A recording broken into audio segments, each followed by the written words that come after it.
ನಮಸ್ತೆ ಎಲ್ಲರಿಗೂ. ಇವತ್ತು ಕೂಡ ಒಂದು ಇಂಟ್ರೆಸ್ಟಿಂಗ್ ವಿಡಿಯೋ ತಗೊಂಡು ಬಂದಿದ್ದೇನೆ. ಬಟ್ ಈ ಕತೆ ಅಷ್ಟೇನು ದೊಡ್ಡ ಕತೆ ಅಲ್ಲ. ನಾನು ಯಾವಾಗಲೂ ನಿಮ್ಗೆ ಎಕ್ಸ್ಪ್ಲೇನ್ ಮಾಡುವಷ್ಟು ಚಿಕ್ಕವಾಗಿ ನಾನು ಹೇಳ್ತೇನೆ. ಈ ಘಟನೆ ನಡೆದಿದ್ದು ನಮ್ಮನೆ ಒಬ್ಬ ಟೀಮ್ ಮೆಂಬರ್ ಜೊತೆ, ಅಂದ್ರೆ ಅವರ ತಂದೆಯ ಜೊತೆ ನಡೆದಂತಹ ಘಟನೆ. ಅವರು ಚಿಕ್ಕ ಇರುವಾಗ ಈ ಮಂಗಳೂರಲ್ಲಿ ಆದಂತಹ ಘಟನೆ ಅವರ ಜೊತೆ. ಅವರು ಎಲ್ಲಿಂದನ ಬರುವಾಗ ರಾತ್ರಿ ಹೊತ್ತು ಲೇಟ್ ಆದ ಕಾರಣ ಲಾಲ್ಬಾಗ್ ಅಂತ ಮಂಗಳೂರಲ್ಲಿ ಒಂದು ಜಾಗ ಇದೆ.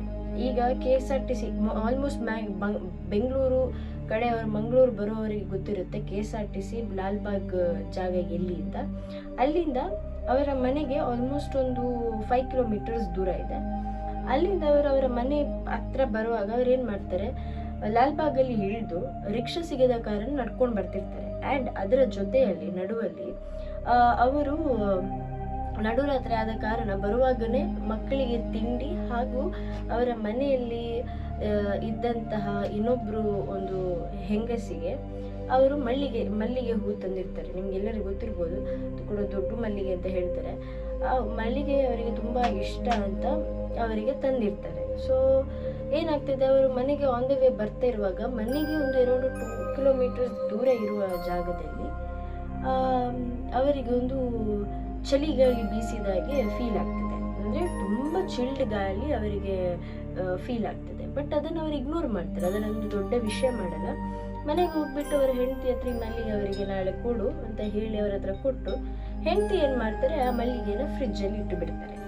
ಅವ್ರ ಮಕ್ಕಳೆಲ್ಲ ಕುತ್ಕೊಂಡು ಊಟ ಎಲ್ಲ ಮಾಡ್ತಾರೆ. ಊಟ ಮುಗಿಸಿದಾದ್ಮೇಲೆ ಅಂಕಲ್ ವಾಶ್ರೂಮ್ ಕಡೆ ಹೋಗಿ, ವಾಶ್ರೂಮ್ ಎಲ್ಲ ಆದ್ಮೇಲೆ ಹೊರಗೆ ಬಂದ್ಮೇಲೆ ಆಂಟಿ ಕೂಡ ವಾಶ್ರೂಮ್ಗೆ ಹೋಗ್ತಾರೆ.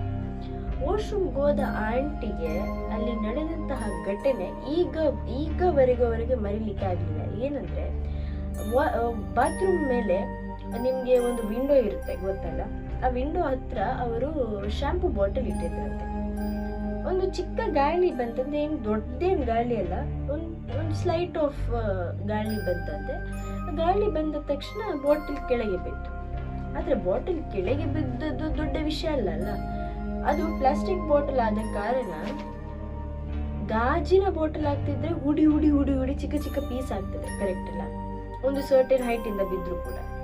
ಇದು ಪ್ಲಾಸ್ಟಿಕ್ ಬಾಟಲ್ ಆಗಿ ಕೂಡ ಚಿಕ್ಕ ಚಿಕ್ಕ, ಅಂದ್ರೆ ಗಾಜಿನ ಪೀಸ್ ಹೇಗೆ ನೆಲದ ಮೇಲೆ ಬಿದ್ದು ಚೂರ್ಚೂರ್ ಆಗ್ತದೆ, ಆ ರೀತಿಯೇ ಈ ಪ್ಲಾಸ್ಟಿಕ್ ಬಾಟಲ್ ಚೂರ್ಚೂರ್ ಆಗ್ತದೆ. ಅದನ್ನು ನೋಡಿ ಅವರು ಬೆಚ್ಚಿ ಬಿದ್ದಂತಹ ಅವರ ಹೆಂಡತಿ ಅವ್ರು ಏನ್ ಮಾಡ್ತಾರೆ ಅಂದ್ರೆ, ಅವರ ಗಂಡನನ್ನ ಕರೆದು ಈ ವಿಷಯ ತೋರಿಸ್ತಾರೆ, ಅಲ್ಲಿ ನಡೆದಂತ ವಿಷಯ. ಅವರಿಗೆ ಆಗ ಅಂದಾಜು ಸಿಗುತ್ತೆ, ಅಂದ್ರೆ ಇದು ಏನ ಆಗಿದೆ ಅಂತ. ಆದ್ರೆ ಅವ್ರ ಹತ್ರ ಹೇಳಿಕ್ ಹೋಗುದಿಲ್ಲ, ಅಂದ್ರೆ ಹೆದರ್ತಾರೆ ಅಂತ. ಅದ ಕಾರಣ ಅವರಲ್ಲಿ ಏನಿಲ್ಲ, ಅದು ಗಾಳಿಗೆ ಏನಾದ್ರೂ ಆಗಿರ್ಬೋದು, ಅದು ಹಳತ್ತೇನಾದ್ರೂ ಆಗಿರ್ಬೋದು ಅಂತ ಹೇಳ್ತಾರೆ. ಆ ವಿಷಯ ಅವತ್ತು ಬಿಟ್ಟು ಬಿಡ್ತಾರೆ. ನೆಕ್ಸ್ಟ್ ಡೇ ಮಾರ್ನಿಂಗ್ ಅವರ ಹತ್ರ ವಿಷಯ ಹೇಳ್ತಾರೆ, ನಾ ಬರುವಾಗ ಹೀಗೀಗೆ ನನ್ನ ಜೊತೆ ನಡೆದಿತ್ತು, ಅದು ಏನಂತ ಗೊತ್ತಿಲ್ಲ ನಂಗೆ, ಅದು ಸತ್ತ ಉಪದ್ರವದ ಅದು ಉಪದ್ರವ. ಈಗ ನಿಮ್ಗೆ ಎಲ್ಲರಿಗೂ ದೈವಾರಾಧನೆ ಅಂದ್ರೆ ಏನಂತ ಗೊತ್ತಲ್ವಾ? ಸೊ ದೈವದ್ದು ಅಂದ್ರೆ ಮಂಗಳೂರಲ್ಲಿ ದೈವದ್ದು ಸವಾರಿ ಇರ್ತದೆ ಅಂತ ಎಲ್ಲ ಕಡೆ ನಿಮ್ಗೆ ಕೇಳಿರ್ಬೋದು ನೀವು. ರಾತ್ರಿ ಹೊತ್ತು ಸವಾರಿ ಇದೆ ಅಂತ ಮಂಗಳೂರಲ್ಲಿ, ಇದು ಜಾಸ್ತಿ. ಹಾಗೂ ದೆವ್ವದ್ದು ಉಪದ್ರ ಕೂಡ ಇರುತ್ತೆ ಮಂಗಳೂರಲ್ಲಿ. ಸೊ ಇದು ಈ ಟೈಮಲ್ಲಿ ಆದ ಘಟನೆ ಅಲ್ಲ, ತುಂಬಾ ವರ್ಷ ಮುಂದೆ ಆದಂತ ಘಟನೆ. ಬಿಕಾಸ್ ಆ ಟೈಮಲ್ಲಿ ಲೈಟ್ಸ್ ಎಲ್ಲ ಕಮ್ಮಿ ಇತ್ತು. ಈಗ ಎಲ್ಲಾ ಕಡೆ ಸ್ಟ್ರೀಟ್ ಲೈಟ್ಸ್ ಆಗಿದೆ. ಸೊ ಆದ ಕಾರಣ ಎಲ್ಲಾ ಕಡೆ ಮನೆಗಳಾಗಿದೆ, ಅಷ್ಟೇನು ಕತ್ಲೆ ಇರುವುದಿಲ್ಲ. ಆದ ಕಾರಣ ಈ ತರದೊಂದು ಪ್ಯಾರಾನಾರ್ಮಲ್ ಆಕ್ಟಿವಿಟೀಸ್ ನೋಡ್ಲಿಕ್ಕೆ ಸಿಗೋದು ಕಮ್ಮಿ ಸಿಟೀಸ್ ಅಲ್ಲಿ. ಬಟ್ ಮೊದಲೆಲ್ಲ ಹಳ್ಳಿ ತರವೇ ಇತ್ತು ಮಂಗಳೂರು ಕೂಡ, ಫುಲ್ ಆಫ್ ಗ್ರೀನರೀಸ್, ಹಳ್ಳಿ ಪ್ಲೇಸೇ ಇರ್ತಾ ಇತ್ತು. ಸೊ ಆ ಟೈಮಲ್ಲಿ ಆದಂತಹ ಘಟನೆ ಇತ್ತು. ನಿಮಗೆ ಈ ವಿಡಿಯೋ ಲೈಕ್ ಆಗಿದೆ ಅಂತ ಅನ್ಕೊಳ್ತೇನೆ. ಈ ತರದ ಇಂಟ್ರೆಸ್ಟಿಂಗ್ ವಿಡಿಯೋಗೆ ನಮ್ಮ ಚಾನೆಲ್ ಸಬ್ಸ್ಕ್ರೈಬ್ ಮಾಡಿ ಹಾಗೂ ಸಪೋರ್ಟ್ ಮಾಡಿ.